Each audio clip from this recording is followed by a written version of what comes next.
Hello everyone, welcome to my channel KP success zone. दोस्तों, NCERT geography कर रहे थे और आज हम लोग शुरू करने वाले हैं क्लास 10th का पहला चैप्टर। ठीक है, तो 9th तक हमारा जो एनसीईआरटी ज्योग्राफी है वो कंप्लीट हो चुका है और 10th आज से स्टार्ट हो रहा है। बहुत लोग को इंतज़ार भी था आप लोगों को क्लास 10th का, तो आप लोग जल्दी से जल्दी जुड़ जाइए और ज़्यादा से ज़्यादा इसको शेयर कर दीजिए। ठीक है, साथ ही दोस्तों, अगर आपको इसका पीडीएफ नोट्स चाहिए तो पीडीएफ नोट्स के लिए आपको 9060419287 ये व्हाट्सअप नंबर है, इस पे आप लोग व्हाट्सअप कीजिएगा, आपको नोट्स मिल जाएगा। चलिए आज के वीडियो को शुरू करते हैं। आज का चैप्टर है दोस्तों संसाधन एवं उसका विकास। चलिए कुछ पढ़ लेते हैं बुक से और उसके बाद नोट्स भी आपको रिवाइज करा देंगे। देखिए, हमारे पर्यावरण में उपलब्ध प्रत्येक वस्तु जो हमारी आवश्यकताओं को पूरा करने में प्रयुक्त की जाती है और जिसको बनाने के लिए टेक्नोलॉजी उपलब्ध हो, जो आर्थिक रूप से संभव हो और सांस्कृतिक रूप से मान्य हो, वे सभी जो है क्या है, संसाधन है। क्या है वे सभी संसाधन है। हमारे पर्यावरण में उपलब्ध वस्तुओं की रूपांतरण प्रक्रिया प्रकृति, प्रौद्योगिकी और संस्थाओं के परस्पर क्रियात्मक संबंध में निहित है।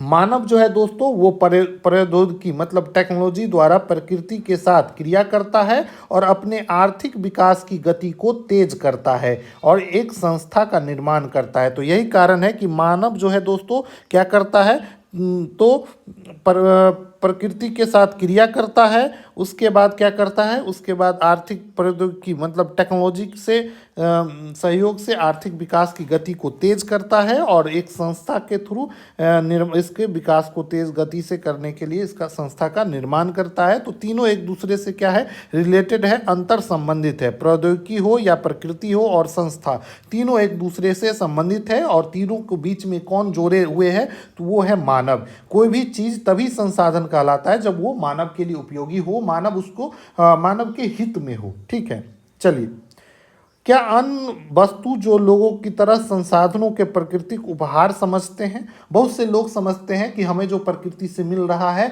वो संसाधन न है, वो क्या है, एक उपहार है जो कि भगवान हमें दिए हैं। लेकिन ऐसा नहीं है। अगर हम उसका दुरुपयोग करेंगे, उसका दोहन करेंगे, ज़्यादा से ज़्यादा उपयोग करेंगे तो भविष्य में इस खत्म होने के खतरे पे पहुंच जाएगा। मानव स्वयं संसाधनों का महत्वपूर्ण हिस्सा है। देखिए, मानव भी जो है एक प्रकार का स्वयं एक प्रकार का संसाधन है। वे पर्यावरण में पाए जाने वाले पदार्थों को संसाधन में परिवर्तित कर देता है। देखिए, कोई भी चीज तभी संसाधन बनता है जब उसको मानव अपने हिसाब से संसाधन के रूप में परिवर्तन करता है और उसका प्रयोग करता है। संसाधनों का वर्गीकरण अब हम लोग पढ़ेंगे। तो संसाधन को निम्न प्रकार से वर्गीकृत किया गया है। पहला है उत्पत्ति के आधार पर। उत्पत्ति के आधार पर अगर देखें तो संसाधन को दो भाग में बांटा गया है, जैव संसाधन और अजैव संसाधन। इस सब के बारे में डिटेल से भी पढ़ेंगे हम नीचे, तो आप लोग जरूर देखते रहिए वीडियो को लास्ट तक। समाप्ता के आधार पर नवीकरणीय योग संसाधन और अनवीकरणीय दो प्रकार के हैं, जो कि समाप्त होने के आधार पर है। नवीकरणीय जो भविष्य में जिसका पुनः उपयोग कर सकते हैं नवीकरणीय है, जो अनवीकरणीय है मतलब उसको ज़्यादा उपयोग करेंगे तो वो समाप्त हो जाएगा। उसके बाद स्वामित्व के आधार पर है व्यक्तिगत, सामुदायिक और राष्ट्रीय, अंतर्राष्ट्रीय। विकास के स्तर पर है संभावी, विकसित, भंडार, संचित कोष।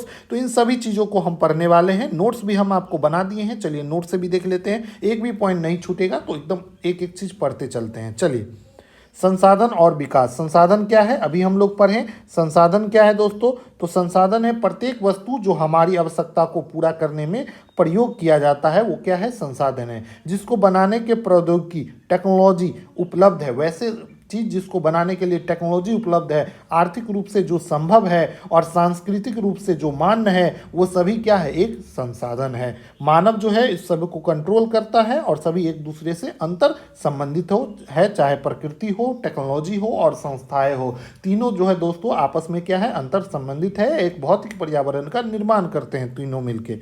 ठीक है, चलिए आगे पढ़ेंगे हम लोग। पर्यावरण में उपलब्ध वस्तुओं का रूपांतरण प्रक्रिया क्या है, तो प्रकृति, प्रौद्योगिकी और संस्था, इन तीनों के संबंध से ही क्या होता है, वस्तुओं का रूपांतरण है और ये रूपांतरण का प्रक्रिया है, इसी से विकास की गति तेज होती है। मानव प्रौद्योगिकी द्वारा प्रकृति के साथ क्रिया करता है और आर्थिक विकास की गति को तेज करता है। तो इसको आप लोग समझ लेंगे।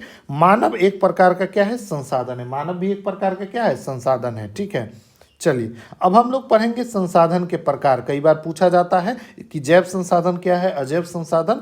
तो संसाधनों का प्रकार में हम सबसे पहले उत्पत्ति के आधार पर देखेंगे। उत्पत्ति के आधार पर संसाधन को दो भागों में बांटा गया है, एक है जैव संसाधन और दूसरा है अजैव संसाधन। क्या होता है जैव संसाधन और क्या होता है अजैव संसाधन? देखिए जैव संसाधन जो है, इन संसाधनों की प्राप्ति जीव मंडल से होता है, इसमें जीवन उपलब्ध होता है। मतलब कि जो भी सजीव चीज है वो जैव संसाधन है, वैसा संसाधन जो सजीव है वो क्या कहलाएगा? जैव संसाधन कहलाएगा। चाहे कि मनुष्य हो, मनुष्य भी क्या है? एक प्रकार का संसाधन है और मनुष्य क्या है? सजीव है। पशुधन हो गया, वनस्पति हो गया, ये सारे चीज जो संसाधन है ये क्या है? जैव संसाधन। अब देखेंगे हम लोग अजैव संसाधन। वे संसाधन जो निर्जीव वस्तु है, जैसे चट्टान हो गया, खिलौना हो गया, धातु हो गया, मतलब निर्जीव चीज अगर संसाधन है तो वो अजैव संसाधन में आ जाएगा। ठीक है, चलिए अब हम लोग देखेंगे समाप्त्या के आधार पर, मतलब समाप्त होने के आधार पर संसाधनों को दो भागों में बांटा गया है, नवीकरणीय संसाधन और अनवीकरणीय संसाधन। नवीकरणीय संसाधन क्या है? वैसा संसाधन जिन्हें भौतिक, रासायनिक या फिर यांत्रिक प्रक्रिया के द्वारा नवीकृत, मतलब फिर से नया रूप में प्रयोग किया जा सकता है, पुनः उत्पन्न किया जा सकता है, पुनः प्रयोग किया जा सकता है, उसको हम बोलेंगे नवीकरणीय संसाधन। इसमें कौन कौन सा आ जाएगा? तो पवन ऊर्जा आ जाएगा, जल आ जाएगा, वन हो जाएगा, वन जीवन, ये सभी क्या है? एक नवीकरणीय संसाधन है। इसको खत्म होने के बाद फिर से ये उग जाता है या बन जाता है। ठीक है, उसके बाद अगला है अनवीकरणीय संसाधन। वैसा संसाधन जिसके विकास काफी लंबे भूवैज्ञानिक अंतराल में होता है, मतलब ऐसा संसाधन जिसको बनने में काफी लंबा समय लगता है, जिसको बनने काफी मुश्किल है, तो ये आ जाता है अनवीकरणीय संसाधन में। और बोला जाता है कि हमें अनवीकरणीय जो संसाधन है उसको बचाकर उपयोग करना चाहिए, ताकि आने वाले पीढ़ियों के लिए भी ये संसाधन बचा रहे। चाहे जैसे कि इसमें कौन कौन सा आ जाएगा? तो खनिज पदार्थ, जीवाश्म ईंधन, इन सभी, ये सभी जो है दोस्तों अनवीकरणीय संसाधन है। और इसमें जो जीवाश्म ईंधन है ये तो अचक्रीय संसाधन है, तो इसको बहुत बचा के उपयोग करना चाहिए। चलिए आगे देखेंगे हम लोग स्वामित्व के आधार पर। देखिए आपको पढ़ना है तो आपको टिक किया हुआ एनसीईआरटी साथ में मिलेगा नोट्स के, तो आप उसको बुक भी पढ़ सकते हैं, लेकिन इसका पूरा निचोड़ आपको, जो आपको एग्जाम के लिए इंपॉर्टेंट है, हम आप इसमें डाल दिए हैं। ठीक है, तो आप इसको पढ़ते चलिए। आगे दोस्तों स्वामित्व के आधार पर अगर हम देखें तो स्वामित्व के आधार पर व्यक्तिगत संसाधन और सामुदायिक संसाधन में इसको बांटा गया है। उसके बाद राष्ट्रीय संसाधन और अंतर्राष्ट्रीय संसाधन में भी बांटा गया है। ठीक है, तो आने वाला जो भी एग्जाम है जिसमें ज्योग्राफी पूछता है, चाहे बीपीएससी टीआरई 4 हो, या फिर अगर आप ज्योग्राफी से एग्जाम देने वाले हैं टीचर वाला, या फिर अगर आप बीपीएससी टीआरई या 70वीं बीपीएससी दे रहे हैं, सबके लिए इंपॉर्टेंट है। ठीक है, तो स्वामित्व के आधार पर व्यक्तिगत संसाधन कौन सा हो गया? तो खेत, बाग, कुआं, मतलब जो आपका व्यक्तिगत है वो हो जाएगा व्यक्तिगत संसाधन। और सामुदायिक, जिसपे पूरे समुदाय का, पूरे गांव का अधिकार है, जैसे शमशान घाट हो गया, तालाब हो गया, पार्क हो गया, पिकनिक हो गया, खेल का मैदान हो गया, ये सभी जो है सामुदायिक संस्थान है। सामुदायिक भवन भी बनाया जाता है गाँवों में, आप लोग देखे होंगे। अगला है दोस्तों राष्ट्रीय संसाधन। राष्ट्रीय संसाधन क्या है? तकनीकी तौर पे अगर हम लोग देखें तो देश का सारा संसाधन जो है वो क्या है? एक राष्ट्रीय संसाधन है, क्योंकि जरूरत पड़ने पर सरकार क्या कर सकती है? किसी के व्यक्तिगत जो संसाधन है उसको भी अधिग्रहण कर सकती है। अगर आपका खेत है, हाईवे में पड़ रहा है, तो आपका खेत सरकार अधिग्रहण कर लेगी, बदले में आपको पैसा मिलेगा, लेकिन सरकार उसको क्या करेगी? अधिग्रहण कर लेती है। तो लगभग जितना भी संसाधन है सभी क्या है? राष्ट्रीय संसाधन ही है। सड़क, रेल, नहर, खनिज, जल, वन, ये सारा जो है दोस्तों क्या है? राष्ट्रीय संसाधन है। समुद्र में भी बात करें तो 22 समुद्री मील, 22 नॉटिकल मील, या इसी को 22.2 किलोमीटर होता है। तो इतना तक राष्ट्रीय संपदा होता है, किसी भी देश का अधिकार होता है। जिस देश से समुद्र लगता है उस देश का 22 किलोमीटर तक समुद्र में अपना अधिकार होता है, तो इसको भी ध्यान रखेंगे। आगे है अंतर्राष्ट्रीय संसाधन। अंतर्राष्ट्रीय संसाधन जिसमें खुला महासागर, जो खुला महासागर है 22 किलोमीटर के बाद, उसमें किसी भी देश का अधिकार नहीं है। कुछ अंतर्राष्ट्रीय संस्था और अंतर्राष्ट्रीय संसाधन इसको नियंत्रित करती है, तो इसको भी ध्यान रखेंगे। अब आगे है दोस्तों विकास के आधार पर। विकास के आधार पर संसाधन, ठीक है, तो इसमें देखिए सबसे पहले है संभावी संसाधन। वैसा संसाधन जो किसी प्रदेश में विद्यमान तो है पर अभी तक उसका उपयोग नहीं किया जा सकता है, भविष्य में उसका क्या है, संभावना है कि वो संसाधन के रूप में उभर सकता है, बन सकता है, तो उसको बोलेंगे संभावी संसाधन। जैसे अगर आप लोग राजस्थान और गुजरात की बात करें तो वहाँ पर पवन ऊर्जा और सौर ऊर्जा का अपार भंडार है, लेकिन अभी तक उसको उपयोग नहीं किया गया है। तो यही कारण है कि पवन ऊर्जा और सौर ऊर्जा भविष्य में संभव संसाधन है। ठीक है, आगे दोस्तों विकसित संसाधन। वैसा संसाधन जिसका सर्वेक्षण किया जा चुका है, उपयोग की गुणवत्ता और मात्रा निर्धारित की जा चुकी है। वैसा संसाधन जो इसको मतलब सर्वेक्षण कर दिया गया है, अब उसको संसाधन उसका गुणवत्ता भी मात्रा भी निर्धारित कर किया जा चुका है, तो ये हो जाएगा विकसित संसाधन। संसाधन का विकास जो है वो निर्भर करता है विकास की प्रौद्योगिकी, विकास की टेक्नोलॉजी कैसा है। अगर टेक्नोलॉजी अच्छा होगा तो संसाधन का विकास भी अच्छा होगा। संभवता के स्तर मतलब विकास किस तरीके से संभव है, संसाधन किस तरीके से संभव है, तो इन दोनों पे निर्भर करता है। चलिए अब अगला पॉइंट है भंडार।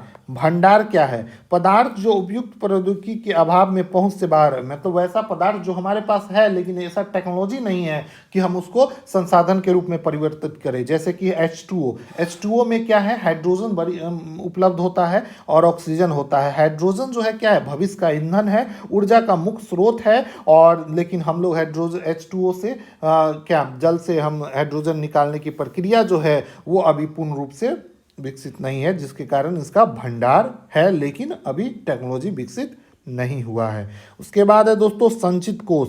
संचित कोष भविष्य के लिए सुरक्षित एक भंडार है जिसमें नदी का जल, बांध का जल, पवन, ये सब चीज आ जाता है। मतलब हम अपने लिए क्या करते हैं, जैसे कोई पैसा कमाता है तो उसमें से कुछ अपने लिए जमा करके रखते हैं ना, वही है क्या, एक संचित कोष। ठीक है, अब हम लोग देखेंगे संसाधनों का विकास।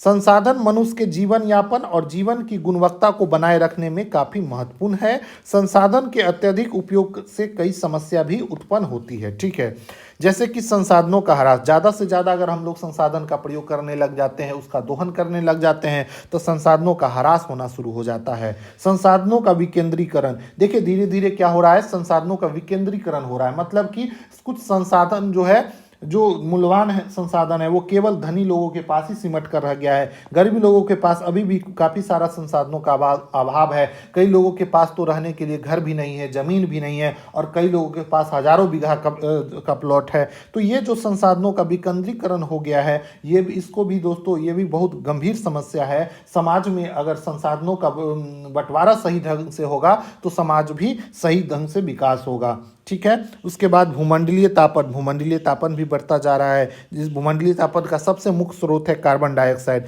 कार्बन डाइऑक्साइड की बढ़ती मात्रा के कारण भूमंडलीय तापमान भी बढ़ता जा रहा है। पर्यावरण प्रदूषण, जिस पर्यावरण प्रदूषित होता जा रहा है, और भू निम्नीकरण, ये सारा चीज़ दोस्तों संसाधन का अत्यधिक उपयोग से ही क्या हुआ है, उत्पन्न हुआ है। ठीक है, विश्व शांति और मानव जीवन के संसाधनों का समाज में न्याय संगत बंटवारा आवश्यक है। मतलब विश्व शांति के लिए और मानव जीवन को सही तरीके से चलाने के लिए समाज में न्याय संगत संसाधनों का बंटवारा बहुत ही जरूरी है, ताकि सभी लोग सही तरीके से रह सके। चलिए अगला पॉइंट है सतत पोषणीय विकास। सतत पोषणीय विकास बहुत जरूरी है। सतत पोषणीय विकास है क्या?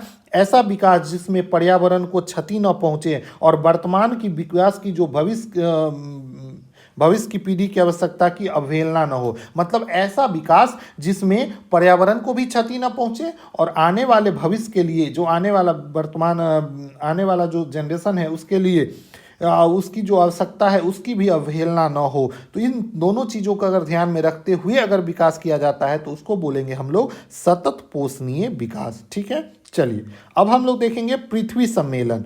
पृथ्वी सम्मेलन 1992 ईस्वी में ब्राजील के रियो डी जेनेरियो में एक पृथ्वी सम्मेलन हुआ, जिसका उद्देश्य था कि संसाधनों का दोहन रोका जाए, भूमंडलीय तापन को कैसे कम किया जाए, ग्लोबल वार्मिंग को कैसे घटाया जाए। इन सब चीज़ों के लेकर एक पृथ्वी सम्मेलन हुआ पहली बार 1992 में। स्थान था ब्राजील के रियो डी जेनेरियो। ठीक है, इसका उद्देश्य था भूमंडलीय जलवायु जो परिवर्तन हो रहा है उसको रोकने के लिए। ठीक है, इसमें एजेंडा 21 पर सहमति बनी और ठीक है, सभी देशों के बीच। एजेंडा 21 का क्या उद्देश्य था? तो भूमंडलीय सतत पोषणीय विकास हासिल करना, मतलब कि ऐसा विकास हासिल करना जिसमें क्या सतत पोषणीय विकास हो। सतत पोषणीय विकास आपको पता है, जिससे क्या हो, संसाधनों का इस तरीके से प्रयोग किया जाए जिससे पर्यावरण को ना तो क्षति पहुंचे और ना ही आने वाले भविष्य की जो पीढ़ी है उसके लिए मतलब आवश्यकता की जो चीज़ है उसमें कमी आए। तो दोनों को ध्यान में रखते हुए विकास किया जाए और इसके लिए इस सम्मेलन में सहमति बने। ठीक है, चलिए अब हम लोग पढ़ेंगे संसाधन नियोजन। क्या है संसाधन नियोजन? संसाधनों के विवेक पूर्वक उपयोग को संसाधन नियोजन कहेंगे। नियोजन की आवश्यकता क्यों है? क्योंकि अगर किसी भी चीज को अगर सही तरीके से नियोजित तरीके से उपयोग नहीं करेंगे, विवेक पूर्वक उपयोग नहीं करेंगे, तो भविष्य में इसका खतरा उपलब्ध हो जाएगा। तो भारत में बात करें तो संसाधनों की उपलब्धता में काफ़ी विविधता। भारत में जो है हर जगह अलग अलग चीज़ संसाधन उपलब्ध है। कहीं कोई चीज़ बहुत ज़्यादा है तो कहीं किसी चीज़ की कमी है, मतलब कि काफ़ी विविधता देखा गया है। भारत के अगर बिहार में ही देख ले तो उत्तरी बिहार जहाँ पर बाढ़ से ग्रसित है, वहीं दक्षिणी बिहार में आप लोग देखेंगे तो वहाँ सूखा पड़ता है। तो भारत में विविधता देखने को मिलता है, संसाधन में भी, व्यक्तियों में भी, धर्म में भी, त्योहारों में भी। ठीक है, तो चलिए झारखंड, मध्य प्रदेश, छत्तीसगढ़, ये 3 ऐसे राज्य हैं भारत के जहां पर खनिज और कोयले के प्रचुर भंडार उपलब्ध है। वहीं बात करें अरुणाचल प्रदेश में तो यहाँ पर जल संसाधन काफ़ी प्रचुर मात्रा में है, लेकिन यहाँ पर मूल विकास की अभी भी बहुत ज़्यादा कमी देखने को मिलती है अरुणाचल प्रदेश में। उसके बाद बात करें राजस्थान की, राजस्थान में पवन और सौर ऊर्जा संसाधन पर्याप्त है, लेकिन जन संसाधन की अभी भी क्या है, कमी देखने को मिलता है। बिहार में आपको बताए हैं, एक तरफ जहां बाढ़ ही बाढ़ होता है, उत्तरी अमेरिका में, सॉरी उत्तरी बिहार में, अमेरिका बोल दिए, चलिए, और वहीं दक्षिणी बिहार में बात करें तो सूखा भी देखने को मिलता है। उसके बाद बात करें लद्दाख की, तो लद्दाख एक शीत मरुस्थल वाला जगह है और यहाँ पर सांस्कृतिक विरासत से ये काफ़ी धनी है, लेकिन अभी भी यहाँ पर जल खनिज की भारी कमी है और यही कारण है कि लद्दाख में भी जीवन जो है काफ़ी संकट भरा होता है, रहना मुश्किल होता है। अतः राष्ट्रीय, प्रांतीय, प्रादेशिक और स्थानीय स्तर पर संतुलित संसाधन का नियोजन की आवश्यकता है, जहां पर जो चीज़ नहीं है उसको पूर्ति किया जाए और इस तरीके से संतुलन बनाया जाए ताकि सभी के लिए संसाधन पर्याप्त मात्रा में उपलब्ध हो। ठीक है, तो आज हम लोग पढ़ लिए संसाधन नियोजन तक। अगला आगे हम लोग पढ़ेंगे, आगे के क्लास में पार्ट 2 आएगा। पहला चैप्टर का लंबा चैप्टर है, इसलिए 2 पार्ट में हम इसको कवर कर रहे हैं और धीरे धीरे करके हम क्लास 10th भी आपको कवर कर लेंगे। उसके बाद आपको 11th 12th भी कराया जाएगा। तो ज्योग्राफी एनसीईआरटी बहुत इंपॉर्टेंट है, चाहे किसी भी एग्जाम दीजिए, किसी भी कंपटीशन का। और साथ ही दोस्तों इसका ऑब्जेक्टिव सीरीज भी चल रहा है, तो उसको भी देखते चलिए। सब्जेक्टिव और ऑब्जेक्टिव साथ में करेंगे तो ज्योग्राफी बिल्कुल आपको 0 से हीरो बन जाइएगा। चलिए मिलते हैं अगले क्लास में, धन्यवाद।